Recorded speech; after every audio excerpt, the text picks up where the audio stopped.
আমার প্রভুকে বাণীবাহক বলা অপমানজনক। দাঁড়ান দাঁড়ান, আপনি মানুষকে উত্তর দিতে দেন না। আপনি মাঝখানে বাধা দিতে পারেন না। আপনি যখন কথা বলছিলেন তখন কি আমি বাধা দিয়েছিলাম? স্যার, আপনাকে এই কথাটা বলতে অনেকবার শুনেছি। সবার আগে আপনি আমার চ্যালেঞ্জ পূরণ করেননি, তার মানে আপনি মানুষকে বোকা বানাচ্ছেন। আপনিও একই কাজ করছেন। আমি আপনার চেয়ে বাইবেল বেশি জানি। বাইবেল জানা এক জিনিস, আর বাইবেলের ওহী বা উপলব্ধি পাওয়া আরেক জিনিস। যেখানে যীশু খ্রিস্ট আলাইহিস সালাম নিজে বলেছেন যে আমি ঈশ্বর, তাহলে আমি জাকির নায়েক আজই খ্রিস্টান ধর্ম গ্রহণ করতে প্রস্তুত। আমার নাম রোজ এবং আমি কাটার এয়ারওয়েজে কাজ করি। আমার প্রশ্নটি হলো, আমি শুনেছি আপনি ধর্ম নিয়ে অনেক কথা বলেন এবং আমি বাইবেলের কথা বলবো, কারণ আমি সেটাই জানি। আপনি বলেন আপনি যিশুকে একজন ধর্মীয় নেতা হিসেবে উল্লেখ করেন, কিন্তু আমার জানা মতে যিশু কোনো ধর্ম প্রবর্তন করতে আসেননি, এমনকি তিনি কোনো ধর্মীয় নেতাও নন। যিশু এই পৃথিবীতে যা প্রবর্তন করেছিলেন তা হলো ঈশ্বরের রাজ্য, কিংডম অফ গড। দ্বিতীয় প্রশ্ন, হয়তো আপনি বিস্তারিত বলতে পারবেন ঈশ্বরের ধর্ম কোনটি, কারণ আমি যতদূর গবেষণা করেছি আমি বুঝতে পেরেছি যে যিশু, যিনি আমার প্রভু এবং মুক্তিদাতা, তিনি এগুলোর কোনোটাই প্রবর্তন করেননি। তিনি স্বর্গের শাসন ব্যবস্থা প্রবর্তন করেছিলেন। অন্য কথায়, তিনি স্বর্গীয় শক্তির মাধ্যমে পৃথিবীকে এক নতুন শাসন ব্যবস্থার অধীনে আনতে চেয়েছিলেন। এখানে অনেক বিতর্ক আছে। অন্য প্রশ্নটি হলো, বোন, দয়া করে একবারে একটি প্রশ্ন করুন। আপনি ইতিমধ্যে দুটি প্রশ্ন করে ফেলেছেন। উত্তর দেওয়ার পর আপনি পরের প্রশ্নকে করতে পারবেন। ঠিক আছে, একবারে একটি। বোন দুটি প্রশ্ন করেছেন এবং আমার মনে হয় তিনি একজন খ্রিস্টান। তিনি বলেছেন যে আমি বলেছি যিশু একজন ধর্মীয় নেতা ছিলেন। আমি কখনোই এমনটা বলিনি। আমি কখনোই বলিনি যে যিশু আলাইহিস সালাম একজন ধর্মীয় নেতা ছিলেন। আমি বলেছি তিনি ছিলেন ঈশ্বরের একজন নবী, ঈশ্বরের বাণীবাহক, এবং ধর্মীয় নেতার মধ্যে আকাশ পাতাল পার্থক্য রয়েছে। একজন ঈশ্বরের বাণীবাহক অনেক বেশি মর্যাদাবান। আজকের পৃথিবীতে অনেক ধর্মীয় নেতা আছেন। যীশু খ্রিস্ট আলাইহিস সালাম ছিলেন ঈশ্বরের একজন বাণীবাহক, এবং আপনি আপনার প্রশ্নে বলেছেন যে তিনি আপনার প্রভু এবং মুক্তিদাতা। তাই প্রথমে বোন আপনাকে বলি, ইসলামই একমাত্র অখ্রিস্টান ধর্ম যা যীশু খ্রিস্ট আলাইহিস সালামকে বিশ্বাস করাকে ঈমানের অবিচ্ছেদ্য অংশ মনে করে। কোনো মুসলমান প্রকৃত মুসলমান হতে পারে না যদি সে যীশু খ্রিস্টকে আলাইহিস সালামকে বিশ্বাস না করে। আমরা বিশ্বাস করি যে যীশু খ্রিস্ট আলাইহিস সালাম সর্বশক্তিমান ঈশ্বরের অন্যতম শ্রেষ্ঠ বাণীবাহক ছিলেন। আমরা বিশ্বাস করি যে তিনি ছিলেন মসিহ, যাকে অনুবাদ করলে হয় খ্রিস্ট। আমরা বিশ্বাস করি যে তিনি অলৌকিকভাবে কোনো পুরুষের হস্তক্ষেপ ছাড়াই জন্মগ্রহণ করেছিলেন, যা আজকের অনেক আধুনিক খ্রিস্টান বিশ্বাস করে না। আমরা বিশ্বাস করি যে তিনি ঈশ্বরের অনুমতিতে মৃতকে জীবন দান করেছিলেন। আমরা বিশ্বাস করি যে তিনি ঈশ্বরের অনুমতিতে জন্মান্ধ এবং কুষ্ঠ রোগীদের সুস্থ করেছিলেন। মুসলমান এবং খ্রিস্টানরা এই বিষয়গুলোতে একমত। কিন্তু কেউ প্রশ্ন করতে পারে, তাহলে মতপার্থক্যটা কোথায়? মতপার্থক্যটা হলো অধিকাংশ খ্রিস্টান বিশ্বাস করে, যার মধ্যে আপনিও আছেন, যা আপনার প্রশ্ন থেকে বোঝা গেল, যে যীশু খ্রিস্ট আলাইহিস সালাম নিজেকে ঈশ্বর দাবি করেছিলেন, এবং অধিকাংশ খ্রিস্টান বিশ্বাস করে যে যীশু খ্রিস্ট আলাইহিস সালাম হলেন ঈশ্বর। বোন, আমি আপনাকে মনে করিয়ে দিই, আমি তুলনামূলক ধর্মের একজন ছাত্র। আমি বাইবেল পড়েছি। পুরো বাইবেলে এমন একটিও স্পষ্ট উক্তি নেই যেখানে যীশু খ্রিস্ট আলাইহিস সালাম নিজে বলেছেন যে আমি ঈশ্বর, অথবা যেখানে তিনি বলেছেন আমার উপাসনা করো। যদি বোন আপনি বাইবেলের যে কোনো জায়গা থেকে এমন একটি স্পষ্ট উক্তি, বাইবেলের যে কোনো জায়গা থেকে এমন একটি দ্ব্যর্থহীন উক্তি যেখানে যীশু খ্রিস্ট, তার উপর শান্তি বর্ষিত হোক, নিজে বলেছেন যে আমি ঈশ্বর, অথবা যেখানে তিনি বলেছেন আমার উপাসনা করো, তাহলে আমি জাকির নায়েক আজই খ্রিস্টান ধর্ম গ্রহণ করতে প্রস্তুত।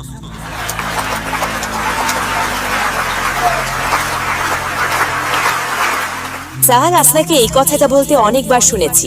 আমি অন্য মুসলমানদের পক্ষ থেকে কথা বলছি না। আমি নিজের জীবন বাজি রাখতে প্রস্তুত। এমন একটিও স্পষ্ট উক্তি নেই। আমার প্রশ্নটা ভালোভাবে শুনুন, আমার চ্যালেঞ্জটা পরিষ্কারভাবে শুনুন বোন।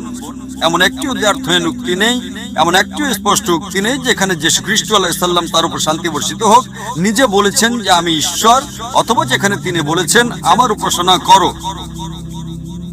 জীবন বলুন। স্যার, আমার কাছে এর উত্তর আছে। বাইবেলের জন বইয়ে বলা হয়েছে যে শুরুতে ছিল বাক্য, বাক্য ছিল ঈশ্বর এবং বাক্য ছিল ঈশ্বরের সাথে, এবং বাক্য মাংসে পরিণত হলো। আমি আপনাকে যেটা জানাতে চাই সেটা হলো, দাঁড়ান দাঁড়ান দাঁড়ান বোন, এটা আমার চ্যালেঞ্জ আদৌ পূরণ করে না। আপনি বইয়ের নাম বলুন, আমি আপনাকে রেফারেন্স উদ্ধৃতি দেব। আপনি গসপেল অফ জন অধ্যায় 1 অনুচ্ছেদ 1 থেকে উদ্ধৃত করছেন এবং বাক্য মাংসে পরিণত হলো কথাটি আছে অনুচ্ছেদ 11, 12, 13-তে। আপনি শুধু বইয়ের নাম উদ্ধৃত করছেন। আমি আপনাকে অধ্যায় নম্বর এবং অনুচ্ছেদ নম্বর দিচ্ছি। উত্তর দিন। দাঁড়ান। আপনি মানুষকে উত্তর দিতে দেন না। আমি উত্তর দিচ্ছি। বাক্য ঈশ্বর হলেন, এটা কি বলে? কিন্তু বোন, এই কথাটাকে যীশু আলাইহিস সালাম বলেছিলেন এবং উত্তর হলো না। আমার চ্যালেঞ্জটা কি? বাইবেলের যে কোনো জায়গা থেকে এমন একটিও স্পষ্ট উক্তি নয়, এমন একটিও দ্ব্যর্থহীন উক্তি নয় যেখানে যীশু খ্রিস্ট আলাইহিস সালাম নিজে বলেছেন, মানে সেটা লাল রঙের লেখা থাকার কথা। রেড লেটার বাইবেল নামে একটা বাইবেল আছে, আপনি যদি খ্রিস্টান হন তবে হয়তো জেনে থাকবেন। লাল অক্ষর মানে যীশু খ্রিস্ট আলাইহিস সালাম নিজে বলেছেন। গসপেল অফ জন অধ্যায় 1 অনুচ্ছেদ 1 থেকে 13 লাল রঙে লেখা নেই। আমি এটার উত্তর দেব। স্যার, আপনাকে এই কথাটা বলতে অনেকবার শুনেছি। দাঁড়ান, আমাদের উত্তর দিতে দিন। সবার আগে আপনি আমার চ্যালেঞ্জ পূরণ করেননি। এটা যীশু খ্রিস্ট আলাইহিস সালাম নিজে বলেছেন এমন হতে হবে। এগুলো যিশুর কথা নয়, এগুলো ফাইলো নামের একজন ইহুদির কথা। ঠিক, এটি ফাইলো নামের একজন ইহুদির কথা এবং তিনি কখনো এর জন্য ঈশ্বরত্বের দাবি করেননি। তবুও আমি আপনাকে সাহায্য করব। এটা কি বলে? শুরুতে যাই হোক, আপনার উদ্ধৃতি সঠিক ছিল না, আমি আপনাকে হুবহু উদ্ধৃতি দেব। গসপেল অফ জন অধ্যায় 1 অনুচ্ছেদ 1 বলে, শুরুতে ছিল বাক্য, বাক্য ছিল ঈশ্বরের সাথে এবং বাক্যই ছিল ঈশ্বর। In the beginning was the word was with God and the word was God। এবং পরবর্তীতে এটা বলে বাক্য মাংসে পরিণত হলো। যদি আপনি একমত হন যে বাক্য ঈশ্বর এবং যদি আপনি বাক্য শব্দটাকে ঈশ্বর দিয়ে প্রতিস্থাপন করেন, তবে এর অর্থ দাঁড়ায় শুরুতে ছিল বাক্য হয়ে যায় শুরুতে ছিল ঈশ্বর, ঈশ্বর ছিলেন ঈশ্বরের সাথে। আপনি কি বলতে চাইছেন যে সেখানে দুইজন ঈশ্বর ছিলেন? না, কারণ ঈশ্বরের বাক্য। স্যার, আমাকে শেষ করতে দিন। প্রশ্নটা আপনি করেছেন, আপনি মানুষকে উত্তর দিতে দেন না। আপনি প্রশ্ন করেছেন, আমি উত্তর দিচ্ছি। আমার উত্তর শেষ করার পর আপনি উত্তর দিতে পারবেন। আপনি মাঝখানে বাধা দিতে পারেন না। আপনি যখন কথা বলছিলেন তখন কি আমি বাধা দিয়েছিলাম? হ্যাঁ কি না? না। এখন যখন আমি উত্তর দিচ্ছি তখন কেন বাধা দিচ্ছেন? আমাকে উত্তর শেষ করতে দিন, তারপরে আপনি উত্তর দেবেন। প্রথম পয়েন্ট, আপনি আমার চ্যালেঞ্জ পূরণ করেননি। এটা যীশু খ্রিস্ট আলাইহিস সালামের নিজের কথা নয়। আপনার পুরো যুক্তি এখানে বাতিল হয়ে যায়। তবুও আমি উত্তর দিচ্ছি। আপনি বলেননি, আপনার বলা উচিত ছিল দুঃখিত ডক্টর জাকির নায়েক, এটি যীশু খ্রিস্ট আলাইহিস সালামের কথা নয়। আপনি কি সেটা বলেছেন না? আমাকে কথা বলতে দিন। আপনি সৎ নন। দর্শকদের বলুন এগুলো যীশু খ্রিস্ট আলাইহিস সালামের কথা নয়। আমি কি ঠিক বলছি নাকি ভুল? আপনি জানেন না। দেখুন, আপনি উদ্ধৃতি দিচ্ছেন অথচ আপনি জানেন না। আমি তুলনামূলক ধর্মের একজন ছাত্র। এই কথাগুলো যীশু আলাইহিস সালাম বলেননি। তবু আমি উত্তর দিচ্ছি। আপনি যদি বলেন বাক্য ঈশ্বর এবং যদি বাক্য শব্দটাকে ঈশ্বর দিয়ে প্রতিস্থাপন করেন, তবে এর অর্থ দাঁড়ায় শুরুতে ছিল বাক্য হয়ে যায় শুরুতে ছিল ঈশ্বর, ঈশ্বর ছিলেন ঈশ্বরের সাথে। আপনি কি বলতে চাইছেন যে সেখানে দুজন ঈশ্বর ছিলেন? এবং উত্তর হলো না। আমি আপনাকে তৃতীয় একটি উত্তর দিচ্ছি। যদি আপনি মূল পাণ্ডুলিপি পড়েন, প্রথমবার যখন ঈশ্বর শব্দটি ব্যবহার করা হয়েছে, শুরুতে ছিল বাক্য, বাক্য ছিল ঈশ্বরের সাথে। এখানে শব্দটি হলো থিওস। গ্রিক এবং আরামাইক ভাষায় থিওস মানে হলো স্রষ্টাকর্তা ঈশ্বর। দ্বিতীয়বার যখন ঈশ্বর শব্দটি ব্যবহৃত হয়েছে, এটা হলো টন থিওস। থিওস মানে স্রষ্টাকর্তা ঈশ্বর, সর্বশক্তিমান ঈশ্বর। টন থিওস মানে ঈশ্বর ভীরু ব্যক্তি। কিন্তু দুর্ভাগ্যবশত অনুবাদের সময় তারা আপনাকে বিভ্রান্ত করছে।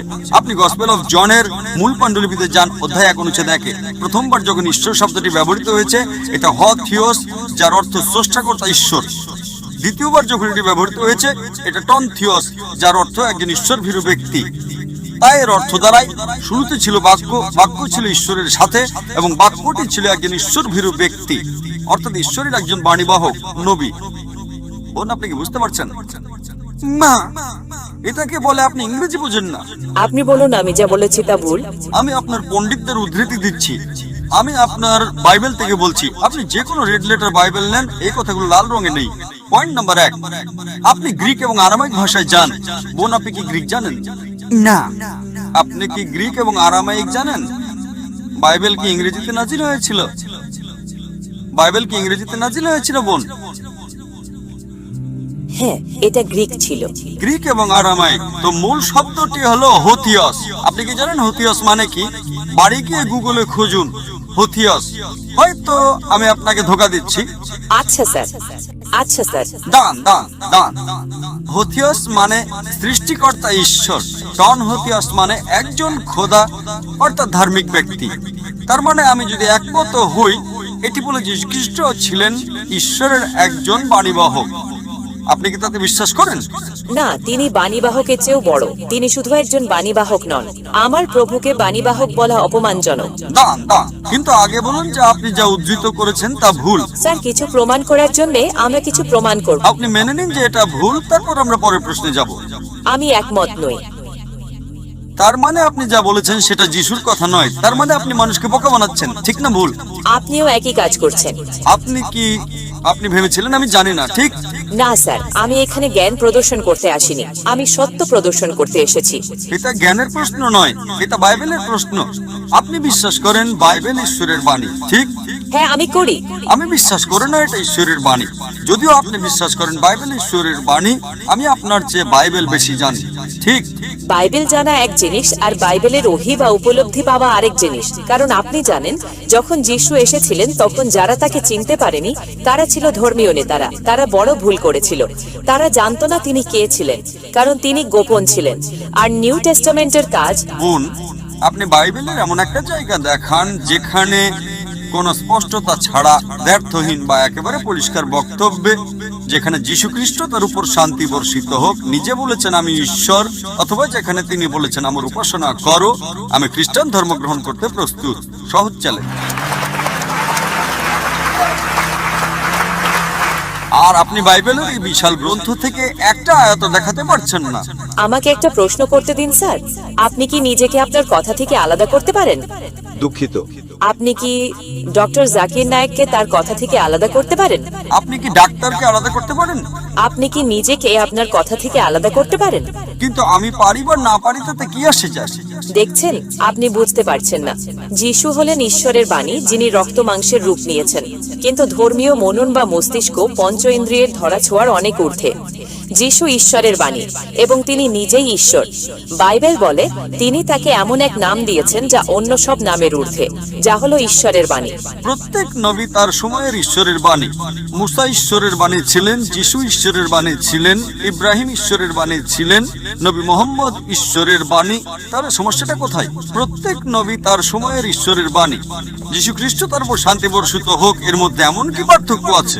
আপনি আপনার বাইবেল থেকে একটা উক্তি দেখাতে পারছেন না যেখানে যিশু বলেছেন আমি ঈশ্বর, অথবা যেখানে তিনি বলেছেন আমার উপাসনা করো। আর আপনি এখন উদ্ধৃতি দিচ্ছেন। যিশু যা করেছেন তা আর কোনো নবী করেছেন? আমার কাছে এর উত্তর আছে স্যার। বাইবেলের বাণী শুরুর সময় থেকে যিশুর সময় পর্যন্ত আপনি যাদের নবী বলেন তাদের মধ্যে এমন কাউকে দেখান যার শয়তান তাড়ানোর ক্ষমতা ছিল বা অসুস্থদের সুস্থ করার ক্ষমতা ছিল। কেন?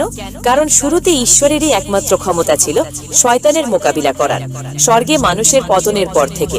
কিন্তু মানুষের পরিত্রাণের জন্য এই বিষয়গুলো গোপন রাখা হয়। যদি কোনো ব্যক্তি কারোর ভিতর থেকে শয়তান বা জিন তাড়ায়, তবে সে কি ঈশ্বর হয়ে যায়? আজ অনেক মানুষ আছে যারা ঝাড়ফুঁক করে এবং তারা শয়তান তাড়ায়, তারা তো ঈশ্বর হয়ে যায় না। তারা যিশুর কাছ থেকে সেই ক্ষমতা পেয়েছে। আজ মনে এমনকি এই কাতারেও অনেক মানুষ আছে যারা রুকাইয়া করতে পারে এবং মানুষের ভিতর থেকে শয়তান বের করতে পারে। এটা তাদের ঈশ্বর বানায় না। আমি নিজেও শয়তান তাড়াই যিশুর নামে। ও, তাহলে আপনিও এখন ঈশ্বর হয়ে গেলেন। No, I have been translated because of my faith in Jesus. না, যিশুর প্রতি আমার বিশ্বাসের কারণে আমি পরিবর্তিত হয়েছি। বাইবেল বলে, শুনুন। আমি আপনার সাথে একমত। আপনি যদি বাইবেল পড়েন, ইনজিলে যখন যীশু খ্রিস্ট আলাইহিস সালাম মৃত লাজারাসকে জীবন দান করেন, তিনি সর্বশক্তিমান ঈশ্বরের কাছে প্রার্থনা করেছিলেন। যীশু খ্রিস্ট তার উপর শান্তি বর্ষিত হোক যত অলৌকিক কাজ করেছেন তিনি ঈশ্বরের নামেই করেছেন, তিনি নিজের ক্ষমতায় করেননি। আপনি আমাকে উত্তর দেননি। দুঃখিত, আমাদের হাতে সময় নেই। আপনি হল ভাড়া করে কালকে একটা লেকচার দিতে পারেন, এটা প্রশ্নোত্তরের সময়। আপনি আমাকে উত্তর দেননি sir. Okay, can we have the next question?